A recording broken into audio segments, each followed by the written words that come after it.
Dan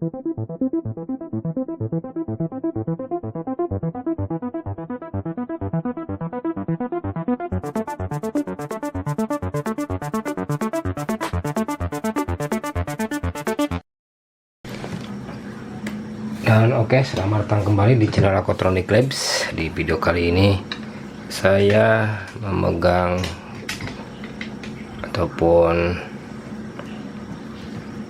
telah membongkar unit pipo ya, yang mana unit ini ex servisan sebelumnya. Ini sudah dibongkar, datangnya sudah kayak begini dan kondisinya sekarang mati ya, mati total di charging, tidak ada tanda kehidupan sama sekali ya, dan di PC pun tidak connect ya.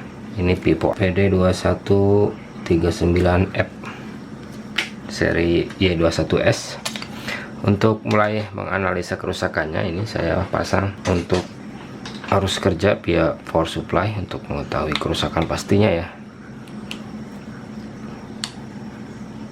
Dan ini dia short.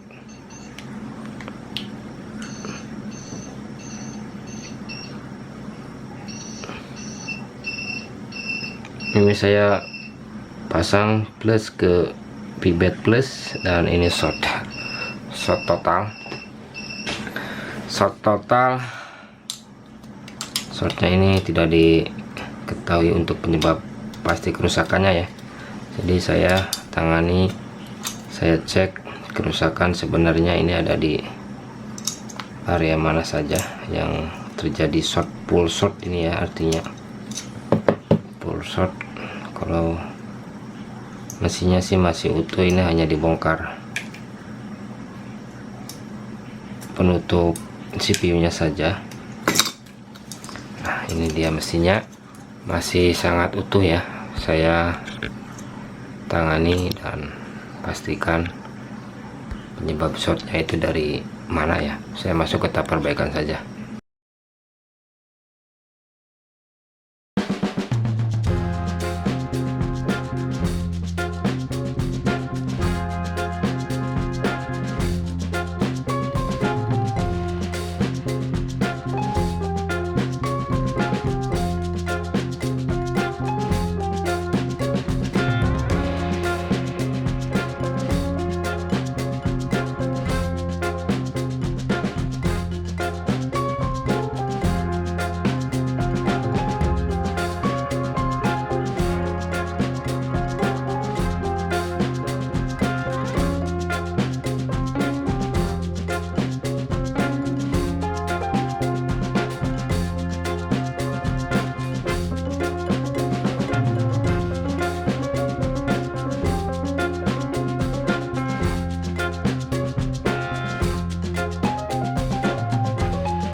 Dan ditemukan ini kapasitor ini short ya. Sekarang dia sudah tidak short lagi. Ternyata penyebab utamanya kapasitor di bagian pemain untuk IC RF ini bermasalah ya, dan menyebabkan unit full short. Ini saya pakai arpus untuk melihat shortnya. Memang ditemukan area yang cepat meleleh ini di area yang short ini ya, kelihatan kah?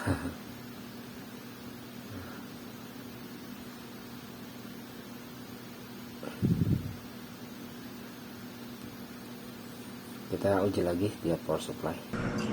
Dan setelah tadi saya menghilangkan ataupun memperbaiki komponen yang short yang disebabkan oleh kapasitor ini ya, ini kapasitornya kecil sekali, di bagian area supply RF, dan unit pun sekarang sudah tidak short lagi.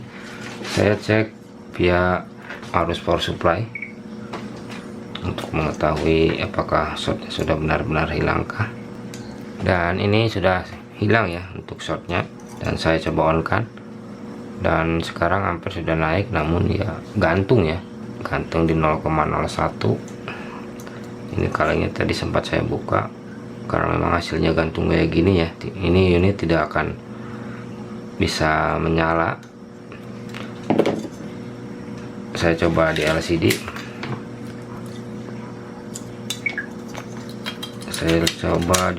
apakah memang benar memang unit tidak nyalakah, ataukah sebaliknya unit sudah bisa nyala.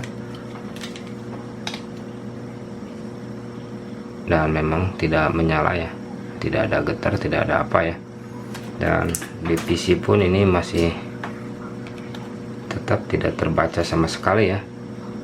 Ini ada kemungkinan habis dipanaskan di area CPU, nya habis dipanaskan, dan menyebabkan setelah shortnya hilang dia tidak bisa menyala ya. Karena kemungkinan kalau shortnya sudah hilang, ini unit pasti akan nyala, tapi ini memang sudah dipanaskan di area CPU ini ya. Saya masuk ke tahap perbaikan berikutnya. Saya perbaiki area CPU dan eMMC ini. Mudah-mudahan perbaikan ini sudah bisa menyelesaikan masalah ya.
Oke, dan sekarang kita uji kembali ya untuk pipo yang sudah saya perbaiki di area CPU dan IC eMMC. CPU dan eMMC yang sebelumnya ini short di area RF kapasitornya ya, dan ternyata memang bermasalah di sini karena memang X dipanaskan. Nggak tahu apa yang menjadi sebab yang pasti ya, tiba-tiba dipanaskan oleh teknisi sebelumnya, ini membuat ataupun menambah-nambah kerusakan saja. Dipanaskan itu tidak efektif ya, semuanya harus dilakukan secara pasti melalui analisa dan pengecekan yang benar. Jangan langsung main bos aja. Yaudah, saya pasangkan lagi ke power supply, dan ini sudah shortnya sudah hilang ya, shortnya sudah hilang, dan saya on kan, dan sekarang ampere sudah bergerak naik turun ya, artinya unit sudah bisa menyala. Yang sebelumnya ini sebelum saya lakukan rebaling di CPU dan eMMC, unit ampere gantung ya, dan tidak dapat bisa menyala. Di sini saya pasangkan mainboard ke LCD dan coba saya nyalakan. Dan sekarang logo pipo pun sudah muncul ya, artinya perbaikan sudah ada kemajuan. Yang awalnya ini konslet short, full short ya, ditemukan shortnya itu di area IC RF, ditemukan kapasitor yang bermasalah, dan ampernya pun sudah normal kembali setelah kapasitor yang penyebab shortnya diangkat.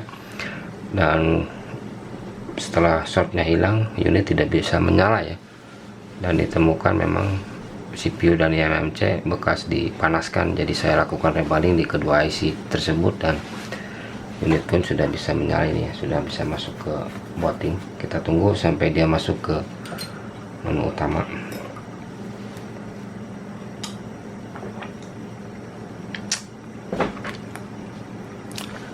Dan unit pun ini sudah bisa masuk ke menu utama ya.